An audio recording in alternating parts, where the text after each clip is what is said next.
What's up, everybody? I'm back today to talk about something that's super important to understanding a lot of jazz harmony, especially bebop, a lot of music that has a lot of flat 9 chords, and a lot of times we use something called the diminished scale. If you don't know what the diminished scale is, it's also called an octatonic scale, and there's two types of diminished scale that we're going to talk about. There's a half whole and whole half diminished scale, and we're going to go through those. And I'm going to talk about the ways that I like to think about it to keep it organized on the trombone. So I think sometimes the easiest way to start explaining something is to always talk in terms of C, because there's no sharps, there's no flats, you don't have to transpose anything. But in terms of this scale, it's a symmetrical scale, so we're really just thinking about intervals. We're thinking about whole steps and half steps, just like you could think of a major scale as whole step, half step, whole step, whole step, whole step, half step, right? 7 pitches. You can think of these symmetrical scales in the same way. A chromatic scale is also a symmetrical scale, and it's just all half steps, right? So anything symmetrical is something where it's just the same over and over again. You can split it directly in half. So this is octatonic, meaning there's 8 notes instead of 7 notes. A major scale has 7 unique notes. This diminished has 8 unique notes. And really, there's only 3 of these scales, but we can either start with a half and then a whole, or we have a whole and then a half. So in terms of C, we're going to do half whole first. So and obviously you can go down as well.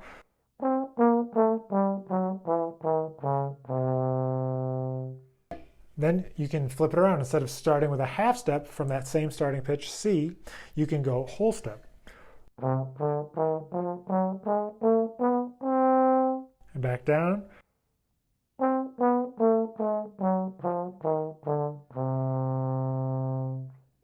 Now, so on trombone, I like to think about things in terms of more comfortable pitches. So I think probably our most comfortable pitches are B flat, E flat, and F maybe. So I try to think of them starting in those places, B flat, E flat, F, and you can get all of the diminished scale variations that there are. And then you can think about things in relation to them. If it makes more sense for you to go around the circle of fourths and do one from each root, which I've also done, that also makes sense. But as a jumping off point, I usually have students learn the 2 forms from B flat, E flat, and F, which covers most of what we would need to know with these scales. So B flat, half whole.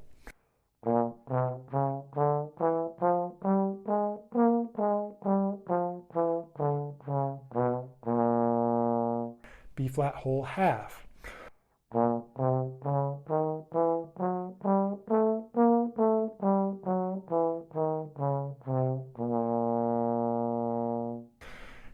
Then I go to E flat, do the same thing, half whole.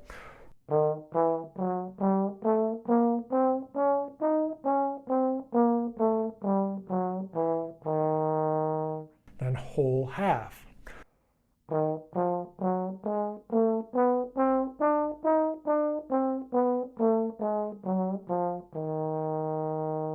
And then our last starting pitch for now, the F, we're going to do a half whole.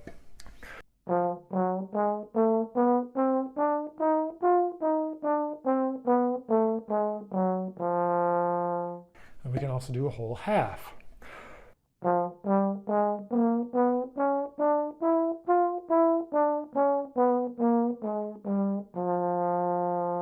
Now, the most important question of this whole thing is probably, how do I use this? Why would I need it? And so the answer is really quite simple. So if you want to think about starting from the name of the chord that we're on, so for example, C7, we are going to use half whole. So on C7, we're going to use C half whole diminished. So we're going to have starting on the root, then we get a half step to the flat 9, then we get the sharp 9, E flat, then we get the major 3rd, E natural, then we get the sharp 11, or flat 5, F sharp, and then we get G, the 5th, 13, 7, and then we're back to the root. And that would resolve us maybe to F major. Now the other place that we would use that, so C whole half instead of half whole. I know it's a lot of the same words. It's a little confusing. It's important to remember this though.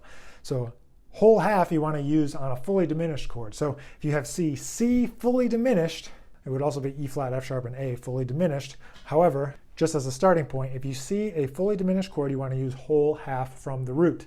There's other ways to think about this, but sometimes it's easier just to go with the chord name, and then we go to that whole half or half whole. So on a dominant chord, you want to use half whole. On a fully diminished chord, you want to use whole half. And you'll know this because of whether or not you're hitting the right chord tones on the right beats. So if you play a fully diminished C,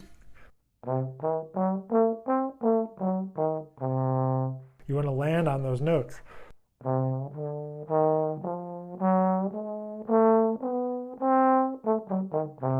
That's how you know that you'd use whole half. So the most important part to remember, half whole and whole half. Half whole works from the root of a 5 chord, a dominant chord, and whole half works on starting from the root of a fully diminished chord. So happy practicing. Leave your questions down below. Grab the PDF down below. I know this is a confusing topic. I've encountered many students where this is a confusing topic, so feel free to ask those questions below, send me an email, whatever you want to do, and we'll talk about it more. But this is an introduction to the diminished scales. Thanks for being here, and we will see you in the next video.